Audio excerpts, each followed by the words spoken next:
प्रिय छात्राध्यापक एवं छात्राध्यापिकाएं, सुप्रभात। आज का हम लोगों का विषय है कल्चर ओरिएंटेशन, सांस्कृतिक अभिविन्यास। हम लोग इसके पहले संस्कृति के बारे में चर्चा कर चुके हैं।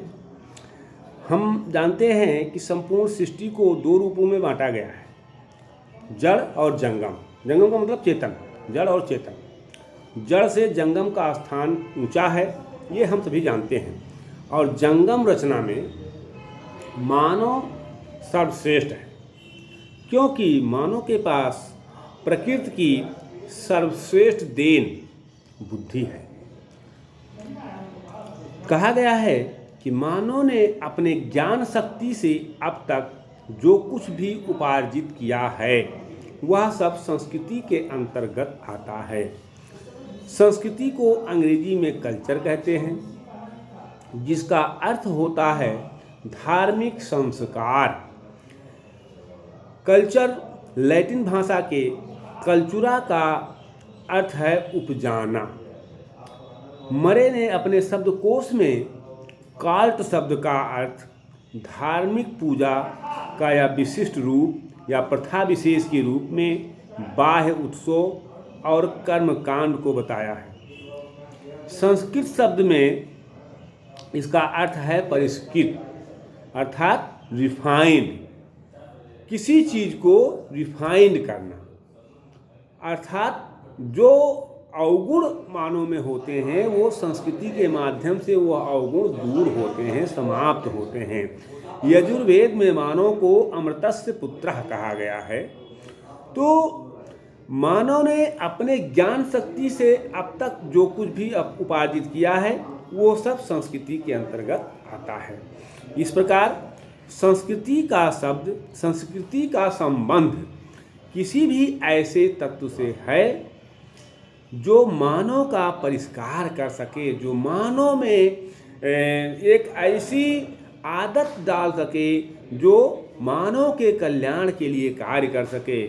एक दूसरी व्याख्या में संस्कृति शब्द का शब्द संस्कार से बना है, जिसका अर्थ होता है शुद्धि की क्रिया।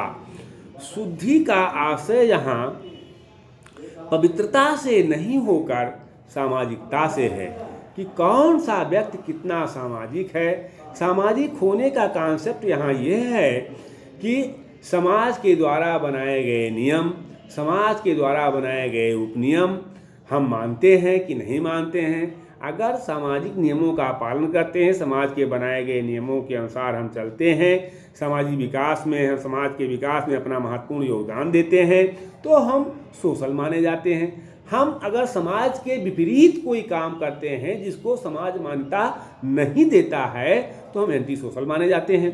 तो कहने का आशय यहाँ यह है कि संस्कृति के द्वारा एक तरह से हम सामाजिकता हमारे अंदर आती है और उसी को पवित्रता माना जाता है। सामाजिकता को यहाँ पवित्रता का आशय ये नहीं जो पहले प्राचीन व्यवस्था में बना हुआ था कि ब्राह्मण, क्षत्रिय, वैश्य, शूद्र 4 वर्ण होते थे, 4 आश्रम, 4 वेद, 4 युग, 4 पुरुषार्थ हुआ करते थे। तो वहाँ यहाँ पर संस्कृति का आशय जातीय शुद्धता से नहीं बल्कि सामाजिक शुद्धता से है। अब शुद्धि का प्राय जो हमने बताया कि सामाजिकता से है। अतः मानव को एक सामाजिक प्राणी बनाने में जिन तत्वों का योगदान होता है उन सभी तत्वों की व्यवस्था को संस्कृति कहते हैं। मानव, हम भी जानते हैं, आप भी जानते हैं कि मानव एक सामाजिक प्राणी है, निसमाज व्यक्ति, कोरी कल्पना है, ये सभी लोग जान रहे हैं।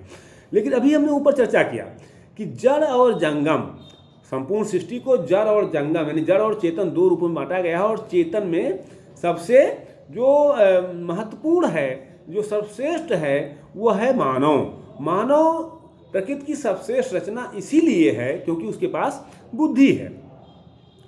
तो जो सभी तत्व मिलकर मानव को एक मानव बनाते हैं, उसमें मानवीय गुणों का विकास करते हैं, उन सभी तत्वों का योगदान होता है, उनको संस्कृति कहते हैं।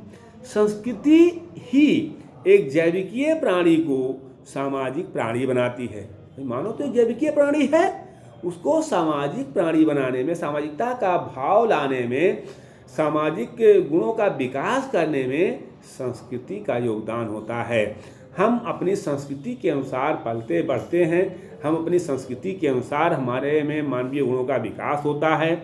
जैसा समाज होता है उस तरह की उसकी संस्कृति होती है।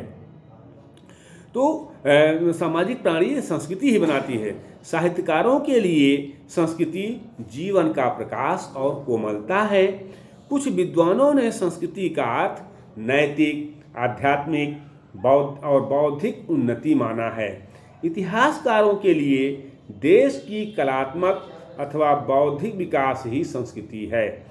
मानव शास्त्रियों के अनुसार संस्कृति सीखे हुए व्यवहार यानी लर्नड बिहेवियर की वह समग्रता है जिसमें कि एक बालक का व्यक्तित्व पलता है और पनपता है। यानी हम संस्कृति में ही पलते हैं, बढ़ते हैं और पनपते हैं और हमारा सर्वांगीण विकास होता है। कुछ विद्वानों ने कहा है कि संस्कृति मानव की सामाजिक धरोहर है। धरोहर सोशल हेरिटेज कहा जाता है। तो वह व्यक्ति को समाज का उपहार है। यानी संस्कृति मानव को समाज से एक उपहार स्वरूप मिला हुआ है और उस उपहार को हमें सहर्ष ग्रहण करना चाहिए। हम जो उसे समाज के सदस्य होने के नाते प्राप्त होता है। भाई पशुओं की संस्कृति नहीं है तो मानव में और पशु में क्या अंतर है? मानव वहाँ से सोचना प्रारंभ करता है जहाँ से उसकी पूर्व पीढ़ी ने सोचना अंत किया था। अर्थात जेम्स वाटनेगर रेल इंजन का आविष्कार कर दिया या रेल इंजन का आविष्कार हो गया या जो है इलेक्ट्रिक इंजन का आविष्कार होता, उसके बारे में नहीं सोचना है। अब हमको आगे सोचना है कि इलेक्ट्रिक के बाद हम सौर ऊर्जा से ट्रेन कैसे चलाएं।